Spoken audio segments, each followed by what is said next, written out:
하나님 살려주세요. 남유다의 성군이었던 히스기야는 이사야 선지자로부터 하나님의 말씀을 듣는다. 이제 갈 때가 되었다는 청청병력 같은 통고였다. 의사가 그런 이야기를 했다면 오진을 의심하거나 다른 방법을 찾을 수도 있겠지만 이번 진단은 만군의 주이신 하나님께서 하신 것이었다. 사형 선고였다. 피할 길은 없었다. 이쯤 되면 정말 삶을 정리해야 했다. 호스피스 병동이라도 가서 마지막 길을 준비하는 것이 마땅하다. 그러나 그는 포기하지 않았다. 마지막 탄원을 하기로 했다. 그는 벽을 향해 앉았다. 가로막힌 벽을 마주했다는 것은 배수의 진을 친 것이다. 다른 것 바라보지 않고 오직 하나님께만 초점을 두겠다는 결의였다. 그는 통곡하며 기도했다. 수없이 하나님 살려주세요 라고 부르짖었을 것이다. 그러면서 그는 하나님께서 지난 날을 기억하시도록 했다. 하나님께 자신이 행했던 선한 일들을 기억해달라고 기도했다. 하나님께서 상기하고 기억하시도록 하는 것은 성경 속 기도의 인물들이 자주 쓰는 용법이었다. 그는 자신이 전심으로 주님 앞에서 행했던 선한 일들을 부디 기억해달라며 통곡했다. 히스기야가 병들어 죽게 되매 아모스의 아들 선지자 이사야가 그에게 나와서 그에게 이르되 여호와의 말씀이 너는 집을 정리하라. 내가 죽고 살지 못하리라 하셨나이다.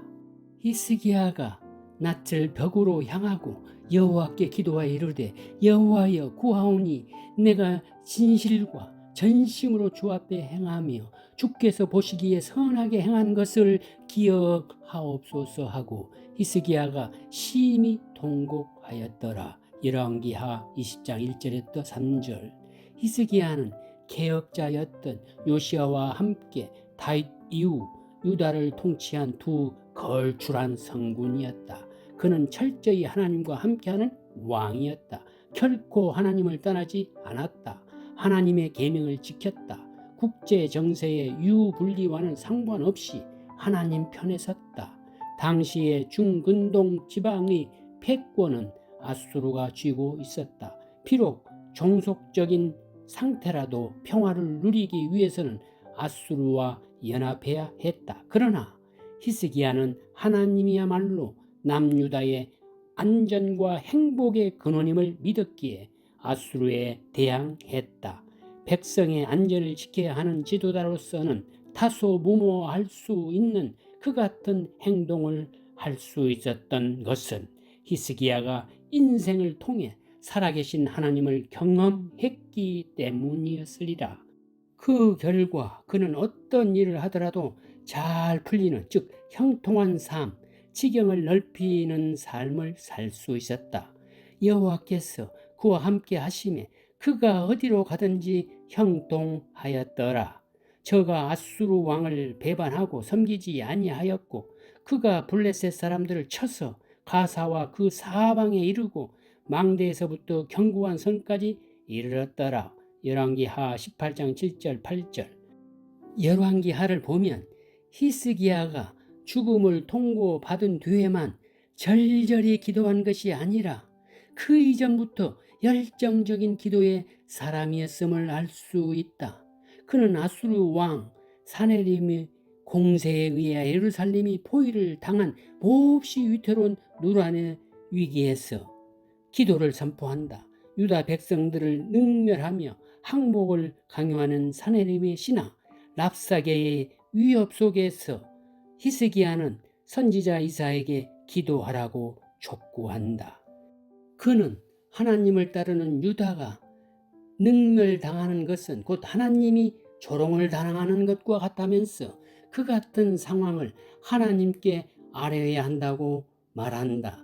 이사야는 분명 기도하고 대답했을 것이다. 이사야는 히스기야에게 두려워 말라는 하나님의 말씀과 함께 하나님이 직접 아수르를 쳐 부술 것임을 전한다.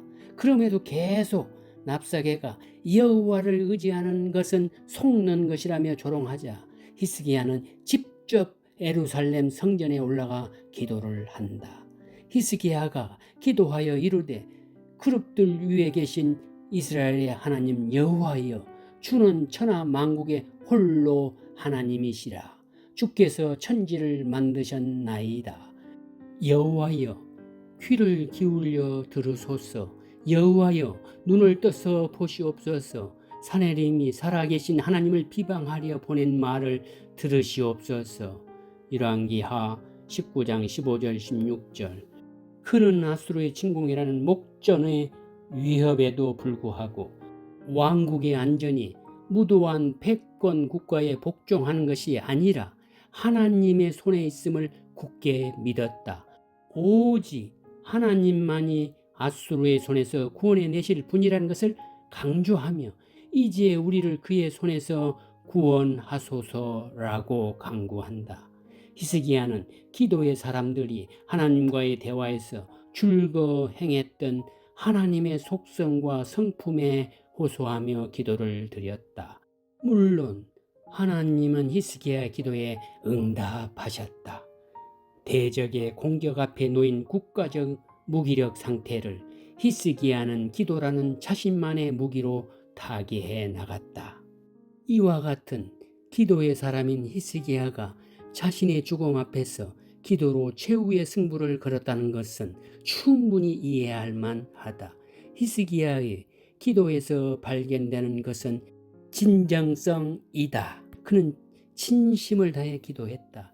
히스기야뿐 아니라 기도의 능력을 체험했던 사람들은 자신의 죽음 앞에서 뿐만 아니라 매사에 전심전력으로 기도할 것이다.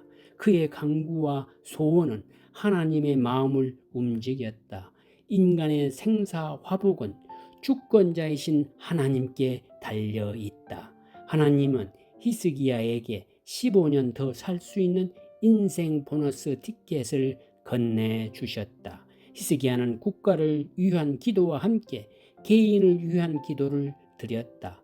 어느 편에서도 기도의 능력은 유감없이 발휘되었다. 합심해서 공동체로 드리는 기도를 통해 남유다는 아수르의 공격을 물리치며 번영기에 돌입할 수 있었다. 히스기야 개인적으로도 생명을 연장받아 남은 자신의 소명을 다할 수 있었다. 사실 언젠가는 누구나 이 땅을 떠난다. 히스기야도 결국 15년 후에 세상을 떠났다. 유한한 인생에서 가장 보람된 것은 보낸 자가 부탁하신 소명을 완수하고 원대에 복귀하는 것이다. 모든 사람이 살려주세요라고 울부짖으며 히스기야의 기도를 드리지만 모든 사람이 생명을 연장받은 것은 아니다. 모든 일에는 하나님의 뜻, 즉 하나님의 섭리가 있다. 우리의 의무는 그 섭리를 받아들이되 끝까지 하나님과의 대화의 끈, 기도를 놓지 않는 것이다. 기도하면 된다. 기도하고 생명을 연장받았다면 하나님의 소명을 이루어 나가야 할 일이 있음을 인식하면 된다. 기도했지만 결국 삶을 끝내야 했다면 거기서 감사하면 된다. 기도하다 보면 우리의 삶은 이 땅에서 끝나지 않는다는 사실이 마음 깊이 다가온다. 기도하면 어떤 경우에도 감사할 수 있다. 그래서 우리는 기도해야 하는 것이다. 나도 인생길 가면서 수없이 하나님 제발 살려주세요. 아내를 살려주세요. 우리 가족을 살려주세요라고 통곡하며 부르짖었다. 막다른 벼랑 끝에 서는 믿음으로 하나님께 간구했다. 기도하면 거뜬히 치유될 것을 믿었지만 결국 아내는 치유되지 않았다. 수많은 날을 주여 왜? 라는 질문을 하고 살았다. 처음에는 알 수 없었다. 그러나 시간이 지나면서 점차 알게 되는 것들이 있었다. 이 땅에서 우리는 잠시 사는 것이라는 사실, 인생길에는 우리가 도저히 해석할 수 없는 신비의 영역이 있다는 것, 모든 것을 받아들여야 한다는 것, 끝이라고 생각했을 때 새로운 길이 나타난다는 것들 말이다. 내가 배웠고 여전히 배우고 있는 것들이다. 시간이 지나면서 모든 것에 감사할 수 있었다. 비록 아내가 치유되지는 않았지만 여전히 살아서 이 땅에서 숨쉬고 있는 것, 고난을 통해서 하나님을 더욱 가까이 하게 된 것, 내 개인의 행복을 넘어서 공동체의 행복을 추구하게 된 것 등 모든 새로운 것들이 기도를 통해 얻어졌다. 그래서 우리는 어떤 순간에도 기도해야 한다. 지금 암 말기로 치명적 질병으로 사형 선고를 받았더라도 히스기야처럼 벽을 앞에 두고 오직 하나님만 바라보며 기도하시기 바란다. 깊은 우울증으로 더 이상 살 소망을 느끼지 못해 아파트 옥상에 올라가고 싶은 충동에 사로잡힐 때 부디 그 자리에서 무릎 꿇으시라. 기도를 들으시는 하나님, 우리의 신음까지도 세밀히 들으시는 그분이 새롭고 살아있는 소망의 길을 알려주실 것이다. 이것이야말로 우리의 소망이 아닌가.